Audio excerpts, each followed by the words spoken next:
예수님을 직접 보고 따라다녔고 또 가르침을 받고 예수님의 죽음과 부활을 직접 목격했던 사람들을 우리는 사도라고 부릅니다. 이 사도들이 그 밑에 제자들을 또 둬요. 사도들의 그 제자들을 가리켜서 우리는 속사도라고 부르기도 하고, 초기 교회의 지도자의 역할을 했다고 해서 초기 교회의 아버지, 교부라는 말을 써서 표현하기도 합니다. 어거스틴까지 한 번쯤 들어봤을 사람인데, 어거스틴까지 우리는 교부라는 표현을 써서 그때까지 교회의 초기 지도자들을 부르기도 합니다. 초대 교부들 가운데 오리겐이라는 사람이 있어요. 오리겐이라는 사람, 오리게네스라고도 이야기하기도 하는데 위대한 신학자요 목회자였던 오리겐이라는 사람이 있습니다. 오늘 본문을 보면서 이 오리겐이라는 초대 교부가 저는 생각이 났는데, 이 사람이 천재였습니다. 알렉산드리아에 있는 교리문답 학교의 교장이 되었을 때의 오리겐의 나이는 18살이었다 그래요. 18살에 성경을 가르치는 학교의 교장이 된 사람이었습니다. 그런데 이 오리겐이 초기에는 그의 성경을 해석할 때 그는 성경을 문자적으로 해석하는 방법을 취합니다. 그래서 교회사를 기록한 유세비우스의 기록을 따르면 이 오리겐이 마태복음 19장 12절을 읽다가 고민에 빠집니다. 마태복음 19장 12절이 어떤 말씀인지 같이 한번 보시겠습니다. 마태복음 12장 19절 같이 함께 읽겠습니다. 어머니의 태로부터 된 고자도 있고 사람이 만든 고자도 있고 천국을 위하여 스스로 된 고자도 있도다. 이 말을 받을 만한 자는 받을지어다. 오리겐이 이 말씀을 문자적으로 해석합니다. 그래서 이 유세비우스의 기록을 따르면 오리겐은 어떠한 일을 취하냐면 자기 스스로 거세해요. 이 18살 때부터 교리문답 학교의 교장이 되다 보니 이 사람은 또 여학생들도 가르치는 일들도 있을 거 아니에요. 자기 안에서 계속 일어나는 이 마음의 음욕, 젊은 날의 이 정욕을 오리겐은 자신이 천국에 들어가기 위해서 스스로 고자가 되는 편을 택합니다. 그래서 이게 물론 교회 사가들 따라 이 해석이 좀 다르긴 하지만 유세비우스의 기록에 따르면 실제로 자기 스스로 거세했다고 그래요. 물론 이 일이 나중에 이제 이 오리겐에게는 좀 부정적인 결과들을 만들어내고 가져오게 되었다는 기록이 있습니다. 오늘 본문을 우리가 문자 그대로 이해하면 우리에게는 큰일 날 겁니다. 오늘 예수님이 하신 말씀을 문자 그대로 해석하고 문자 그대로 받아들인다면 우리는 여러 가지 물음표가 생길 거예요. 도대체 우리의 손과 발은 몇 개가 필요한가? 천국에 가면 다들 손과 발과 눈이 없을까? 여러 가지 문자 그대로 해석을 취한다면 그럴 거예요. 그러나 오늘 예수님의 말씀을 문자 그대로 받아들이는 성도님들은 없을 거라고 생각합니다. 저도 문자 그대로 받아들이진 않아요. 예수님의 말씀은 유대인들이 그 당시에 썼던 무언가를 강조하기 위해서 표현했던 과장법을 그대로 사용하셔서 말씀하고 계시는 거예요. 따라서 오늘 본문에서 우리가 주의 깊게 살펴야 하는 것은 표면적으로 드러나 있는 예수님의 이 문자 그대로의 말씀이 아니라 예수님이 이렇게까지 이야기하시면서 무엇을 강조하고 계시는가? 예수님이 이렇게 강한 어투로 과장하면서까지 강조하고 계시는 부분은 과연 어느 것인가를 살펴보아야 하는 것이죠. 특별히 이 예수님의 이야기는 앞선 단락들로부터 계속해서 이어지는 길 위에서의 토론, 즉 예수님의 제자들은 어떻게 살아야 하는가, 어떠한 모습으로 드러나야 하는가, 예수의 제자도란 무엇인가, 그 제자들의 삶을 가리키는 연속선상에 있음을 마음에 두면서 오늘 본문을 함께 살펴보고자 합니다. 예수님께서 강조하시는 걸 기억하셔야 돼요. 첫 번째, 제자들의 삶이 어떠함으로 드러난다고 말씀하십니까? 죄와 싸우는 것으로 드러난다고 말씀하세요. 예수의 제자는 어떤 사람이냐? 죄와 싸우는 사람입니다. 분투하는 그리스도인이에요. 42절에는 다른 사람을 실족하게 만드는 죄를 경고하세요. 43절부터 48절은 자신의 안으로부터 시작되어서 자신이 범하는 죄를 예수님 경고하고 계십니다. 42절에 보면 또 누구든지 나를 믿는 이 작은 자들 중 하나라도 실족하게 하면 차라리 연자맷돌이 그 목에 매어서 바다에 던져지는 것이 낫다라고 예수님 말씀하세요. 여기서 실족하게 한다라는 예수님의 표현은 그 대상으로 하여금 시험에 들거나 죄를 짓게 하는 것을 의미합니다. 그런데 예수님이 지금 그 대상으로 지목하시는 사람들이 있어요. 그 대상을 누구라고 표현하시냐면 나를 믿는 작은 소자예요. 나를 믿는 작은 소자. 앞서 37절과 연결해서 생각해 보면 예수님 어린아이를 염두에 두시는 것 같아요. 그러니까 예수님의 말씀은 무엇이냐면 예수님 당시의 어린아이들처럼 사람들 눈에 띄지 않고 귀하게 여겨지는 것 같지 않고 보잘것없어 보이는 사람이라 할지라도 예수의 제자들은 그 사람을 시험에 들게 하거나 그 사람에게 죄를 짓게 하는 죄를 범하지 말라고 예수님 말씀하시는 거예요. 예수님 여기서 맷돌이란 표현 쓰시죠? 연자 맷돌은 무엇입니까? 집에서 녹두 붙일 때 쓰시는 맷돌 아니에요. 여기에 등장하는 이 맷돌은 예수님 당시에 나귀들이 원을 그리면서 돌렸던 큰 맷돌을 의미합니다. 그러니까 이 큰 연자 맷돌을 목에 달아서 바다에 던져지는 형벌이 실제로 있었다 그래요. 로마 시대에. 그러니까 이러한 형벌은 살인이나 반역, 정치적 반란을 꿈꿨던 극악무도한 사람들에게 주어지는 형벌이었다고 해요. 또 43절부터 48절을 보면 예수님께서 사람이 갖고 있는 세 가지 신체 부위를 통해서 우리 안으로부터 시작되는 죄의 문제를 경고하십니다. 43절에 보면 손 나오죠. 45절에 보면 발 나오고요. 47절에 보면 눈이 등장해요. 예수님 당시의 유대인들은 사람 안에서 충동이 일어나는 것이 그 신체 기관들을 통해서 발생한다고 믿었다 그래요. 특별히 우리 사람이 갖고 있는 신체 기관 중에 손과 발과 눈은 충동적인 유혹에 가장 민감하게 반응한다고 믿었습니다. 그래서 손이라고 하는 것은 단순히 손을 의미하는 게 아니라 손으로 저지른 절도나 살인 같은 것. 발은 단순한 발이 아니라 누굴 때린 거나 발로 찬 게 아니라 악한 곳을 향해서 걸어가는 발걸음들. 눈은 우리 안에서 부릴 듯 일어나는 탐욕이나 정욕, 간음 같은 것을 나타낸다고 여겨졌던 거예요. 오늘날 이건 우리의 시대와 비슷한데 손은 내가 붙잡고 있는 것들, 하나님 외에 내가 붙잡고 있는 것들이, 발은 하나님 외에 내가 향하고 있는 것들, 눈은 하나님 외에 내가 바라보고 욕망하고 꿈꾸고 있는 것들. 그와 동시에 손과 발과 눈은 우리 신체 기관 중에 중요함을 나타내는 기관이기도 합니다. 즉 얼마만큼의 돈을 주더라도 바꾸지 않는 것. 얼마면 손을 파시겠습니까? 얼마면 발을 파시겠어요? 원빈도 아니고 뭐 얼마면 되겠냐고 찾아와서 물어보면 얼마 부르실 거예요? 얼만큼의 돈을 준다 할지라도 우리는 손과 발과 눈을 바꾸지 않죠. 그만큼 우리의 신체 기관에서 중요함을 나타내는 것. 그런데 예수님 뭐라고 말씀하세요? 그러한 것들을 제하여 버리고도 영생에 들어가는 것이 낫다고 말씀하세요. 설령 그러한 것들이 없어지는 한이 있더라도 영생에 들어가는 것이 낫다.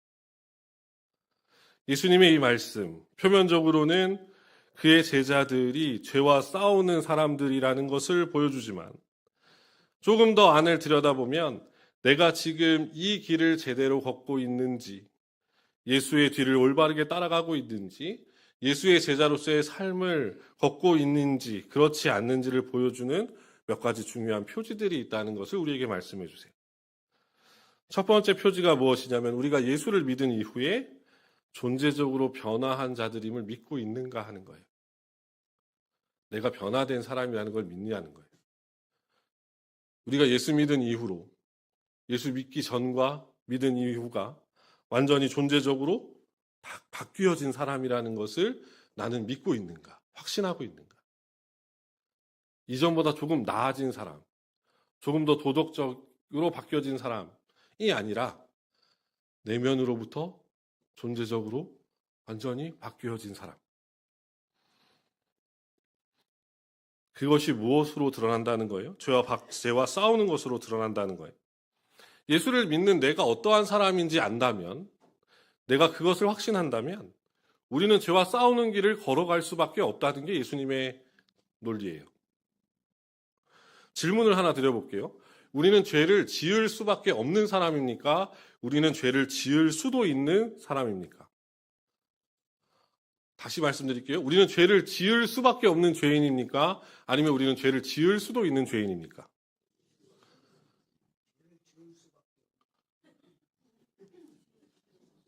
투표해 볼까요? 손 들어 볼까요? 이 질문은 우리 스스로에게 매우 중요한 질문이에요. 예수님을 알기 전, 예수님을 믿기 전 우리는 죄를 지을 수밖에 없는 사람이었어요. 죄를 지을 수밖에 없는 죄인. 그러니까 죄의 노예였고 우리의 죄성이 이끄는 대로 끌려다니는 사람들이었어요. 예수를 믿고 난 이후에 우리의 새로운 정체성이 그분 안에서 부여지고 그분 안에서 우리가 거듭나서 새로운 의지와 새로운 지성과 새로운 감정을 가진 사람들이 되었어요. 그러나 우리 안엔 여전히 뭐가 머물러 있냐면 죄성이 머물러 있어요. 그러면 우리는 어떤 사람이 된 겁니까? 죄를 지을 수도 있는 사람이 된 거예요. 전과 후는 완전히 다른 사람입니다. 죄를 지을 수밖에 없는 사람과 죄를 지을 수도 있는 사람은 달라요. 때로는 넘어질 수도 있어요. 때로는 질 때도 있겠죠. 그러나 다시 일어나서 제자의 길을 걸어가는 겁니다. 그렇게 죄와 싸우며 가는 거예요. 웨스트민스터 소요리 문답 35문에 보면 질문이 이렇게 되어 있는데 거룩하게 하심은 무엇입니까? 에 대한 답이 이렇게 되어 있어요. 거룩하게 하심은 하나님이 값없이 주시는 은혜의 사역으로서 우리의 영육 전체가 하나님의 형상을 따라서 새로워지며 점점 더 죄에 대하여 죽고 의에 대하여 살 수 있게 하시는 것입니다. 우리가 예수를 믿고 난 이후에 우리의 정체성은 어떤 사람들이냐? 죄에 대하여는 점점 죽어가는 사람이요, 의에 대해서는 점점 살아가는 사람이에요. 그게 우리의 정체성이에요. 그러니까 예수의 제자들은 죄와 싸울 수밖에 없는 거예요. 내가 예수 안에서 거듭난 생명을 갖고 있고 그 예수의 생명이 내 안에 이식되어져 있다면 우리는 끊임없이 우리 안에 드러나는 죄성과 싸우며 살아갈 수밖에 없다. 두 번째 표지는 무엇인가? 오늘 본문에서 드러나는 두 번째 표지는 무엇이냐면 내가 지금 무엇을 더 가치 있게 여기며 살아가는가 하는 겁니다. 무엇을 더 가치 있게 여기며 살아가는가? 아까도 말씀드렸다시피 손과 발, 눈은 우리 신체 기관 중에서 가장 중요한 기관들이죠. 이건 돈으로 바꿀 수 없어요. 그 무엇으로도 책정하기 힘들어요. 그런데 이것들보다 더 중요한 가치가 있다는 거예요. 예수의 제자들에게 있어서는 그들의 손과 발과 눈보다 더 중요한 가치가 있다. 그것이 무엇입니까? 하나님이십니다. 이런 말씀드려서 죄송하지만 하나님보다 우리의 눈이 더 중요하지 않습니다. 이런 말씀드려서 죄송하지만 하나님보다 우리의 손과 발이 더 중요하지 않습니다. 예수의 제자들에게 있어서 최우선의 가치는 무엇이냐? 하나님이세요. 하나님이 최우선의 가치예요. 그래서 어쩌면 믿음의 조상이었던 아브라함은 그의 아들을 기꺼이 하나님께 내어드리고자 했었던 것 같아요. 하나님보다 더 중요한 가치는 없으니까. 하나님보다 더 우선되는 가치는 없으니까. 설령 그것이 내 독자라 할지라도 아브라함은 그것을 알았어요. 따라서 예수의 제자들이 매일같이 점검하고 매일같이 확인해야 될 것은 무엇이냐면 나의 삶 속에 예수 그리스도와 견주고 있는 것이 있느냐 하는 거예요. 예수님보다 더 우선시하는 게 있는가? 예수님보다 더 가치 있는 게 있는가? 나는 지금 예수보다 더 무엇을 앞세우며 살아가고 있는가? 그러면 그것을 다 예수님의 뒤로 물러보내야 돼요. 매 순간의 선택의 순간에서 가장 최우선으로 고려되어야 할 것은 예수님이죠. 그분 외에는 없어요. 그러니 한번 잘 생각해 보십시오. 지금의 현재의 순간적인 선택의 순간순간마다 나는 지금 무엇을 가장 중요한 가치로 삼고 있는가? 돈이 될 수도 있고 자녀들이 될 수도 있고 손주도 될 수 있겠죠? 가족이나 가정이 될 수도 있을 겁니다. 명예나 일이 될 수도 있을 거예요. 다른 사람들의 관심이나 다른 사람들의 인정이나 다른 사람들의 평가일 수도 있을 겁니다. 그러다 보니 우리에게는 늘 그 싸움이 벌어지는 거예요. 예수님을 최우선으로 두고 싶은데 여전히 내 안에서 불일 듯 일어나는 또 다른 가치들. 예수님의 말씀을 따라가고 싶지만 여전히 우리 안에서 우리를 잡아당기는 죄성의 힘이 생각보다 강해요. 결국 죄와의 싸움은 무엇으로 평가될 수 있습니까? 지금 내가 생각하는 가치의 싸움이에요. 나는 지금 무엇을 가장 귀하다며 생각하며 살고 있는가? 마지막 세 번째 표지는 무엇입니까? 예수의 제자들에게 있어서 무엇이 반드시 필요해요? 내세에 대한 확신과 소망이 필요해요. 오늘날 이것이 교회 안에서 매우 많이 사그라졌죠. 죄송하지만. 오늘 본문에서 예수님이 지옥에 대해서 3번 언급하세요. 43절, 45절, 47절. 예수님이 친히 지옥에 대해서 3번 언급하십니다. 강조해서 얘기하세요. 무슨 말씀이세요? 지옥은 반드시 있다예요. 지옥 반드시 있어요. 지옥 반드시 있습니다. 동시에 그러면서 그 지옥의 모습을 48절에 뭐라고 말씀하시냐면 거기에서는 구더기도 죽지 않고 불도 꺼지지 아니하느니라. 예수님 말씀하시잖아요. 구더기도 안 죽는다고. 이거를 제가 유학할 때 교수하고 싸웠어야 되는데. 이제 유학할 때 교수님 앞에 나와서 가르치는 거예요. 자기는 지옥에 대해서 이렇게 생각한다. 사랑의 하나님이 그 지옥의 불구덩이에 그 많은 영혼들을 던져 넣으실 리 없다. 그러니 하나님을 믿지 않는 사람들은 지옥에 들어가서 소멸될 거다. 이렇게 가르치더라고요. 지옥에 들어가서 없어질 거다. 영어가 짧아가지고 여기까지 알아들었는데 영어가 짧아가지고 제가 그게 아닙니다까지만 얘기하고 그럼 네 생각을 얘기해봐. 성경에 그렇게 안 쓰여져 있다고. 끝.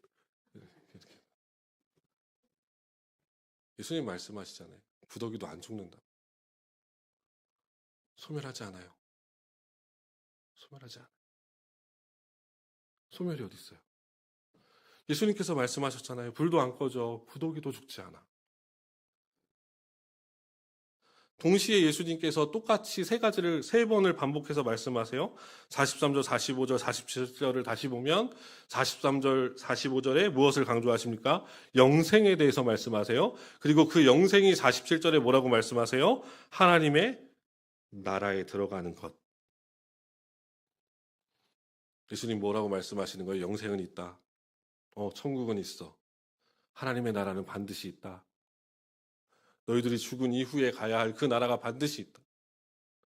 이 두 나라, 이 두 공간, 사후의 이 두 세계 외에는 없어. 다른 건 없어. 예수님께서 말씀하시는 거예요. 지금 당장 그것이 이루어지지 않는다 할지라도 지금의 우리의 삶이 무엇을 결정합니까? 영혼을 결정해요. 지금 우리의 믿음이 무엇을 결정해요? 우리의 영혼을 결정해요. 그래서 예수의 제자들은 지금 죄와 싸우면서 우리 안에 불일 듯 일어나는 죄성과 싸우며 살아갑니다. 왜? 우리가 천국 가려고 싸우는 거 아니에요. 이미 천국을 가기로 확정된 사람들이기 때문에 죄와 싸우며 살아가는 거예요.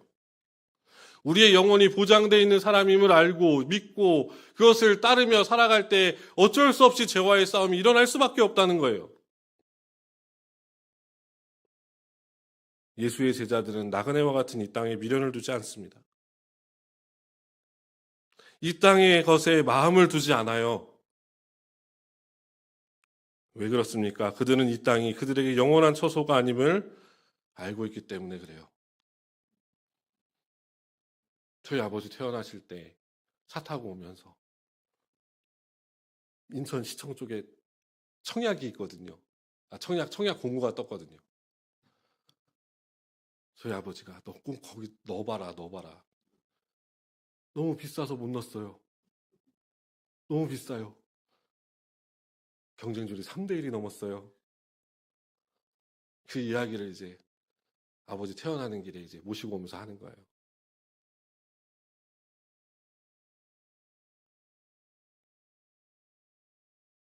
그게 우리의 연약함이에요.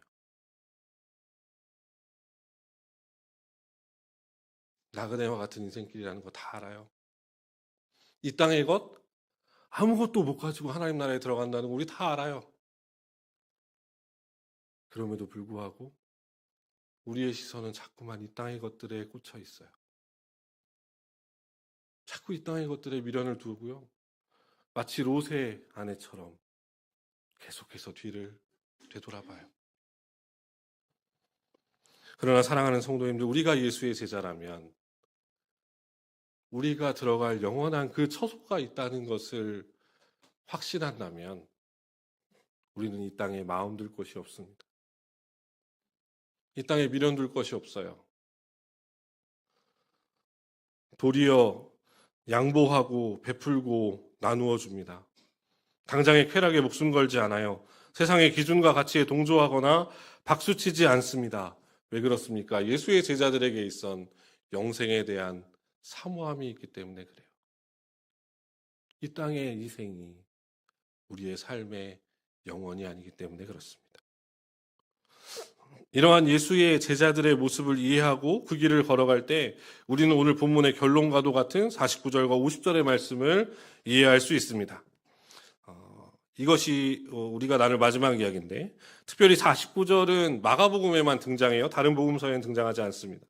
이 마가복음에만 등장하는 49절의 말씀이 수수께끼와 같은 이야기고, 이에 대한 학자들의 견해도 여럿이지만 앞에서 말씀드린 것처럼 이 죄와 싸우며 세상의 가치를 부정하고 세상의 기준을 멀리하고 영생을 바라보며 걸어가는 그 예수의 제자의 삶을 사는 사람들이라면 이 말씀의 뜻이 무엇인지를 알게 돼요. 49절을 보면 예수님이 뭐라고 말씀하시냐면 사람마다 불로써 소금 치듯 함을 받으리라 라고 예수님 말씀하십니다.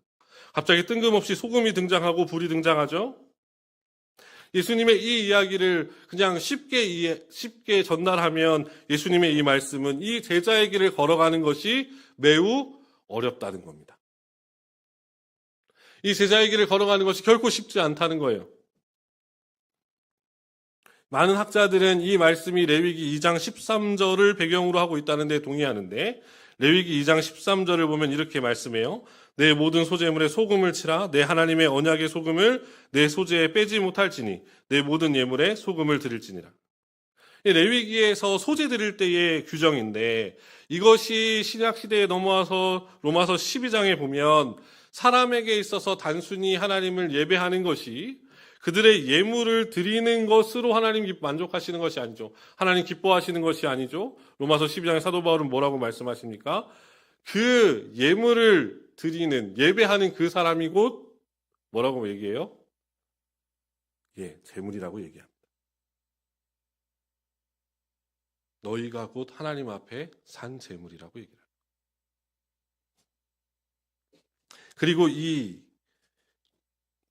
본문에 등장하는 소금은 고난과 역경의 불을 통해서 정화를 상징하는 말로 쓰여져요. 그러니까 예수님께서 지금 말씀하시는 이 49절의 이야기는 무엇이냐면, 이 예수님의 제자들, 예수님의 뒤를 따라가는 그들이 그들의 삶을 하나님 앞에 다 내어드릴 때, 그들의 삶을 온전히 하나님 앞에 산 제물로 내어드릴 때 반드시 그들에게 무엇이 따라오냐면 그들을 정결케 하기 위한 불같은 고난과 연단이 찾아온다는 거예요. 그런데 그것을 어떻게 하라? 기꺼이 인내하고 감당하라는 거예요. 그럴 때 하나님 무엇을 선물로 주시냐면 50절에 보니까 화목을 이룰 것이라. 화목을 이뤄라 라고 말씀하시죠. 무엇이 찾아옵니까? 화목이라고 번역되어 있는 단어가 원래는 헬란말로 에이레네라고 되어 있어요. 이걸 히브리 말로 바꾸면 샬롬입니다. 무엇이 찾아옵니까? 샬롬이 찾아와요. 사람과 사람 사이에 샬롬이 찾아와요. 그 사람이 갖고 있는 것과 문제 사이에 샬롬이 찾아옵니다. 그 사람의 내면 안에 불일 듯 일어나는 죄성과의 그 싸움 속에서도 무엇이 찾아오냐면 샬롬이 찾아와요. 우리가 그토록 찾아 헤매는 하늘의 샬롬이 그들에게 내려올 거라고 말씀하고 계시는 겁니다. 말씀을 정리할게요. 사랑하는 성도님들, 불교에 보면 불교의 신은 원래 하나가 아닙니다. 신이라고 말하기도 좀 그렇죠. 근데 아무튼 불교에 보면 여러 부처들이 있지만 그 중에 천수 관세음 보살이라는 보살이 있답니다. 부처가 있대요.